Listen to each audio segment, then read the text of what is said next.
Welcome to the party, pal. Your friendly neighborhood Mastercast back with you once again for my second installment in the Best of 2021 series. Wow! If you missed last week's where I did the Best of 2021, in my opinion, go back and check it out. Today we're going to be talking about Criterion. Criterion is my favorite label, and I don't think that's changed throughout these nearly 2 years here on YouTube. Criterion has consistently, in my opinion, always delivered films that appeal to my sensibilities, for lack of a better word, and I've almost always blind bought. Well, not always, but almost everything I've gotten from Criterion has been a blind buy, and I've never really been disappointed by any blind buy from Criterion. So with that established, and with great holiday joy, I bring you my top 7 Criterion releases for 2021. Back from the dead.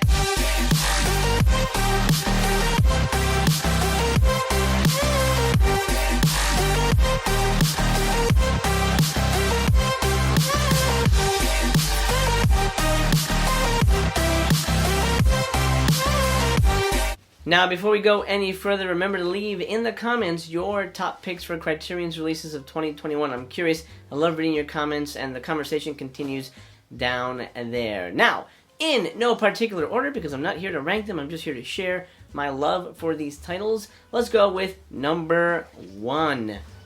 Ooh, baby, Throwdown. The great Johnny To joins Criterion. Amazing. I'm hoping for more Johnny To in 2022. I hope that happens. My favorite of his films is Breaking News. It's a fantastic action picture, great cinematography.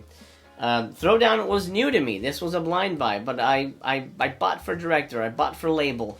Johnny To has never disappointed me, so I grabbed this, and well, I threw down, and I enjoyed the hell out of this movie. Very unique film. It's all about judo.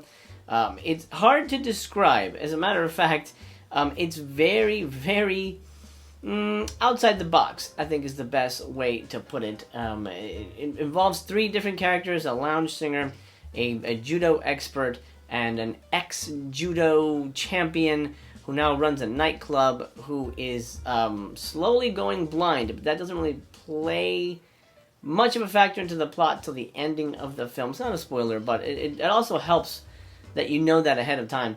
Throwdown is a very interesting film. It's about friendship. It's about personal responsibility. It's a lot of things. It's almost too much to unpack right now in sort of a brief review. Needless to say, Throwdown was a marvelous film, very unique. Not an action picture necessarily. There is some judo fighting in it, but it's not a judo movie. It's not a kung fu movie.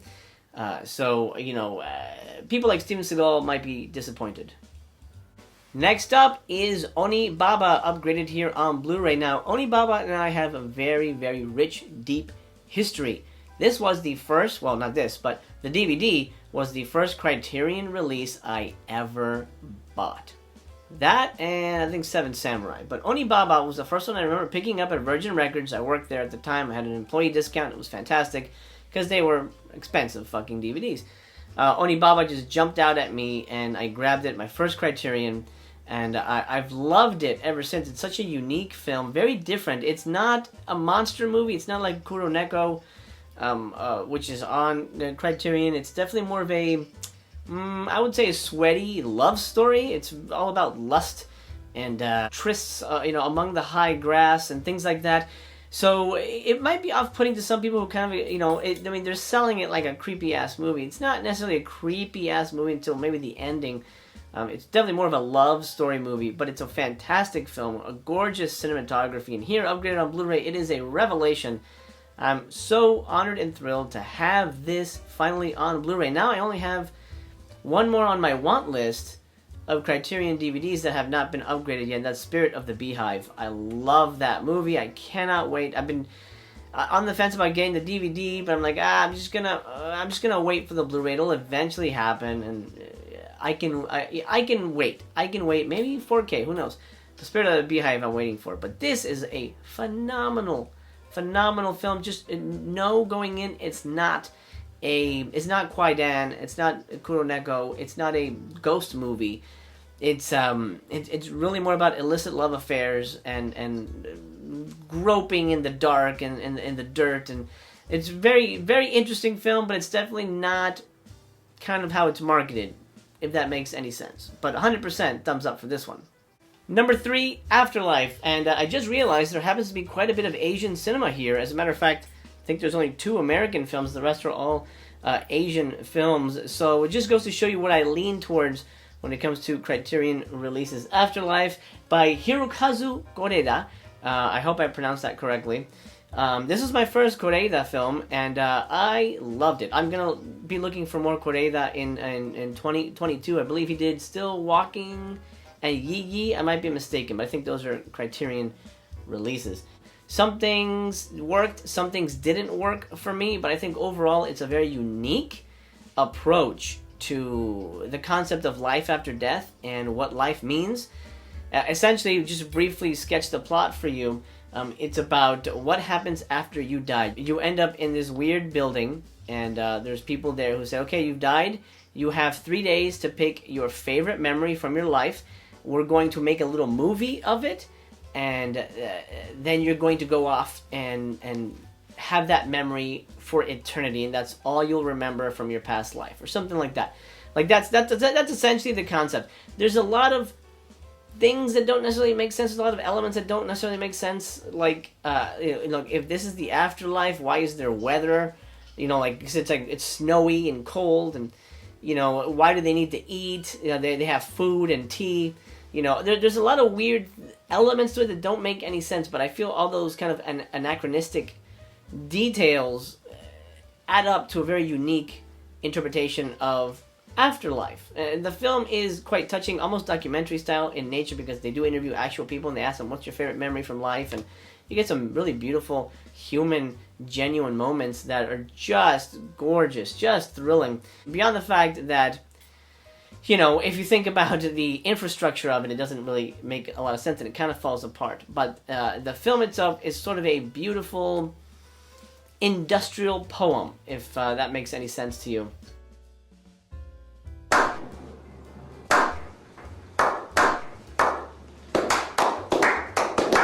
Let's switch it up slightly. Let's go to America, and this has to be on my list.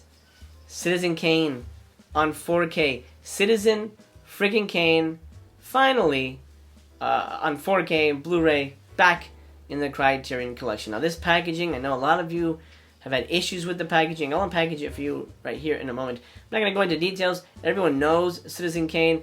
I will say the 4K was a little unimpressive to me. I think it was fine. It looked good, but it didn't wow me. Like I've seen some black and white 4K wow me. But overall, I'm happy that it's here. You get a nice little slipcase, which is the first time we've gotten this, I believe. I think that's starting to happen for the 4Ks. Now the packaging here is a little strange.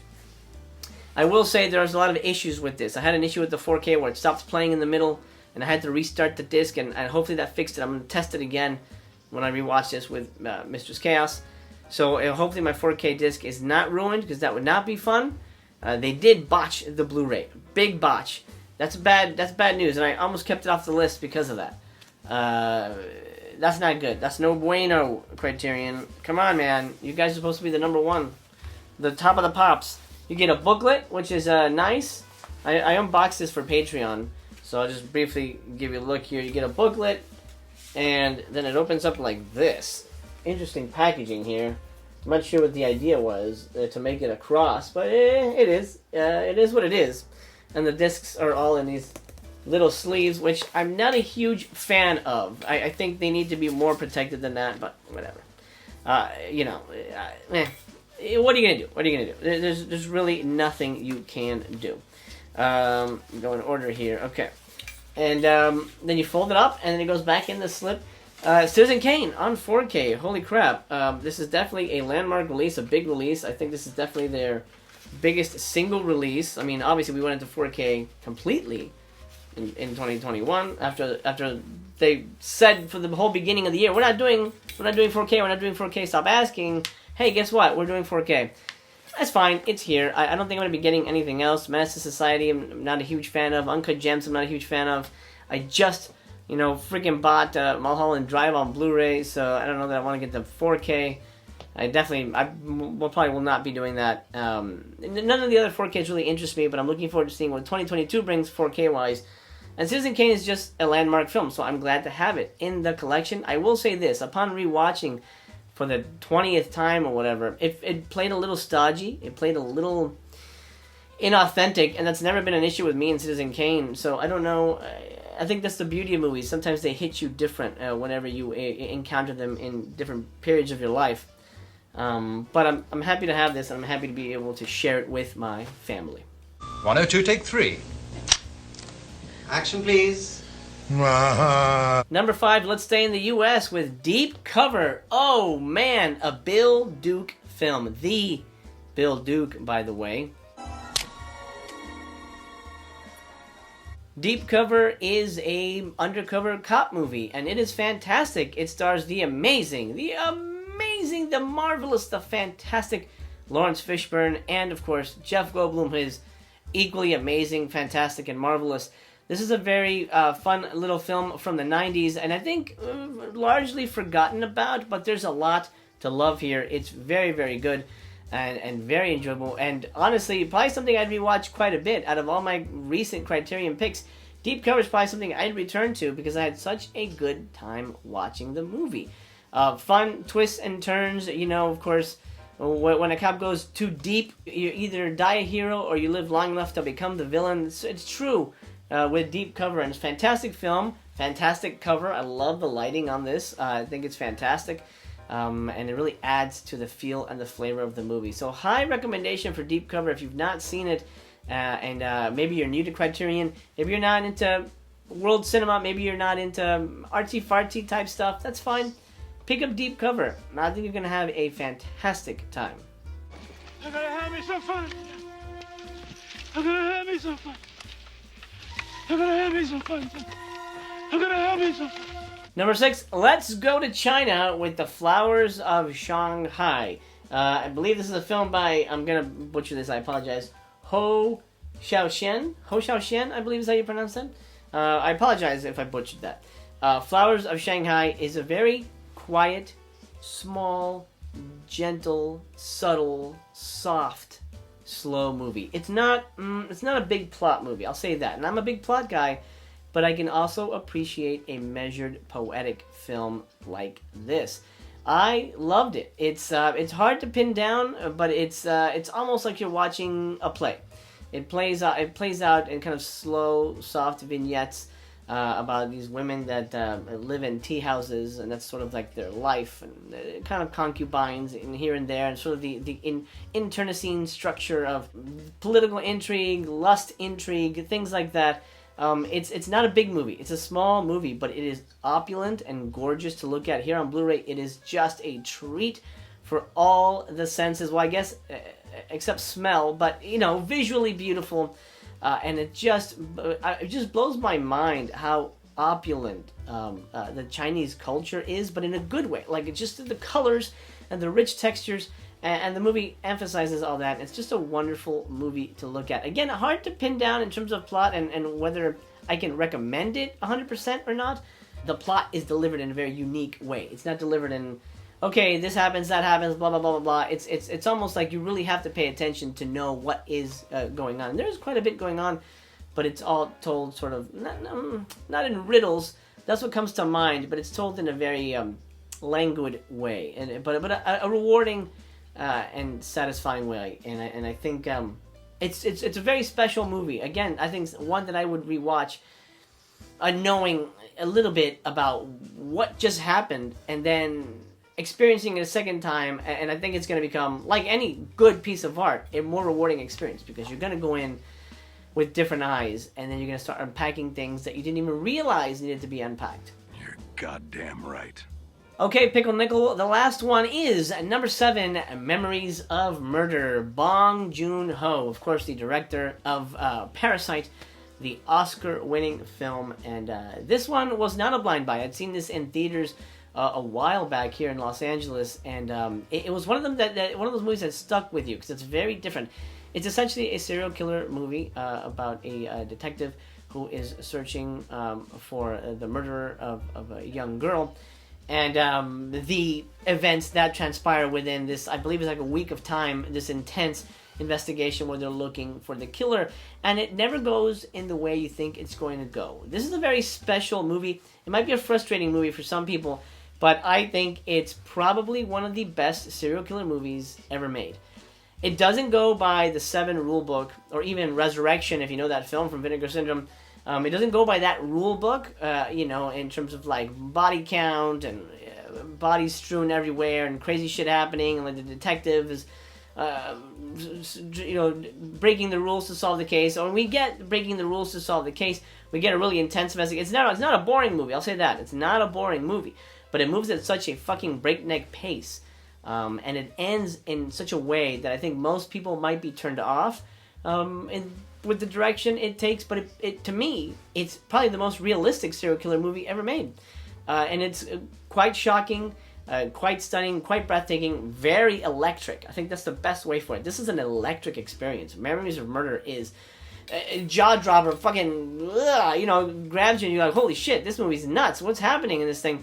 Mainly because the main detectives are so intense, and they will do anything, even if they think they know who the killer is, and they'll go out of their way to frame that guy because they're pretty sure he fucking did it, or maybe he didn't do it. There's a lot going on in this movie. There's a lot to unpack. This is a Korean film, Korean, right? I just want to make sure that, okay, yeah, Korean. There's a lot going on here about the politics and the structure of law enforcement in the country and things like that. So there's a lot here that's really rich and rewarding, and it's such a wonderful experience. Just be prepared for it not to go the way you think it's going to go, like most serial killer films. It is just, honestly, a jaw-dropper masterpiece, and I think you're going to dig it. And there you go. That's my 7 picks for my favorite Criterion releases of 2021. The best of, in my opinion. Now, do me a favor. Go in the comments down below. Leave me yours. And if you're new here, please do consider subscribing. It would be such an honor and a pleasure to hang out with you again. I hope we get to do that. Your friendly neighborhood master of chaos loves you just the way you are. And gosh, I hope we get to see each other again. Leave me a thumbs up on your way out the door. And next up on my best of 2021, Vinegar Syndrome. It's time to talk Vinegar Syndrome. So I hope you'll join me for that. It's going to be coming next Wednesday. Well, depending on when you're watching this. But stay tuned for that video. And then after that, we're going to do box sets. And then after that, the worst of 2021. That's going to be a fun one. My friend, thank you so much for joining me. Take care of yourself. I love you. Until we meet again, signing off for now.